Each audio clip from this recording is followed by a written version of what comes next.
സംഘർഷ സാഹചര്യങ്ങൾ നിലനിൽക്കുമ്പോൾ ഇന്ത്യയുടെ വിശ്വാസ്യത തകർക്കാൻ വ്യാജ പ്രചരണം നടത്തിയ പാകിസ്ഥാന് ചുട്ട മറുപടി നൽകിയിരിക്കുകയാണ് ഇന്ത്യ. ഇറാനിയൻ നാവിക കപ്പലായ ഐറിസ് ദേനയുടെ സ്ഥാനം ഇന്ത്യ ഇസ്രായേലുമായി പങ്കിട്ടുവെന്ന പാകിസ്ഥാൻ സ്രോതസ്സുകളിൽ നിന്നുള്ള അവകാശവാദങ്ങൾ സർക്കാർ തള്ളിക്കളഞ്ഞു.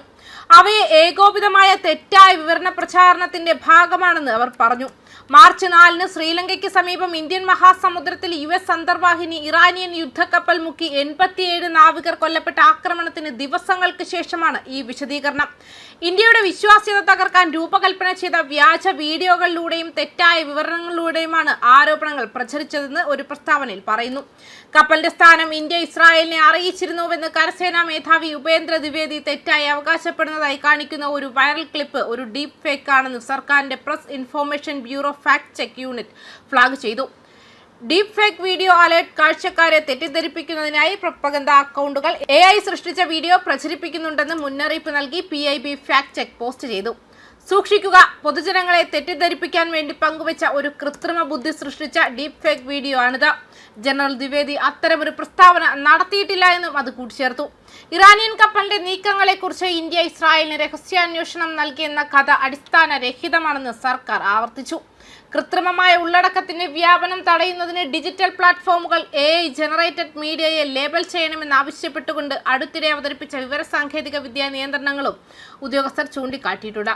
വിശാഖപട്ടണത്ത് ഇന്ത്യൻ നാവികസേന ആതിഥേയത്വം വഹിച്ച മിലാൻ ഇന്റർനാഷണൽ ഫ്ലീറ്റ് റിവ്യൂ 2026 നിന്നും മടങ്ങുകയായിരുന്ന ഇറാനിയൻ ഫ്രിഗേറ്റ് ഐറിസ് ദേന മുങ്ങിയതിനെ തുടർന്നാണ് വിവാദം.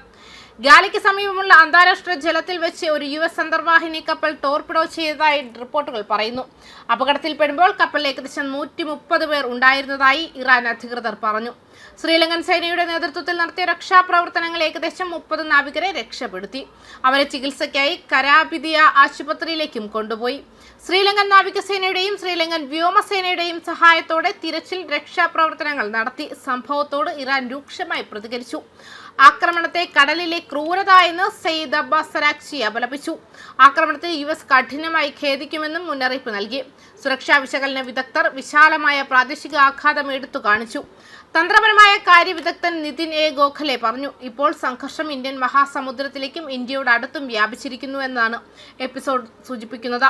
സംഘർഷ സമയത്ത് നിഷ്പക്ഷത പാലിക്കാൻ ശ്രമിക്കുന്ന പ്രാദേശിക സംസ്ഥാനങ്ങൾ നേരിടുന്ന വെല്ലുവിളികളെയാണ് സാഹചര്യം ഉയർത്തിക്കാട്ടുന്നതെന്ന് വിരമിച്ച നാവിക ഉദ്യോഗസ്ഥൻ അഭിജിത് സിംഗ് പറഞ്ഞു. യുദ്ധസമയത്ത് ഒരു കപ്പലിന് തുറമുഖം നൽകുന്നത് പക്ഷം പിടിക്കുന്നതായി കാണാമെന്നും അദ്ദേഹം പറഞ്ഞു. കപ്പലിന്റെ ദുരന്ത അറിയിപ്പ് ലഭിച്ചയുടൻ തിരച്ചിൽ രക്ഷാപ്രവർത്തനം തുടങ്ങിയതോടെ പ്രതിരോധ മന്ത്രാലയം അറിയിച്ചു. എന്നാൽ ആക്രമണത്തിൽ പങ്കുണ്ടെന്ന സൂചനകൾ നിരസിച്ചു. അപൂർവ നാവിക ആക്രമണത്തെ തുടർന്ന് മേഖലയിൽ സംഘർഷം നിലനിൽക്കുന്നതിനാൽ അധികാരികൾ സ്ഥിതിഗതികൾ നിരീക്ഷിക്കുന്നത് തുടരുമെന്നും പ്രതീക്ഷിക്കുന്നുണ്ട്. ന്യൂസ് ഡെസ്ക് കർമ്മ ന്യൂസ്.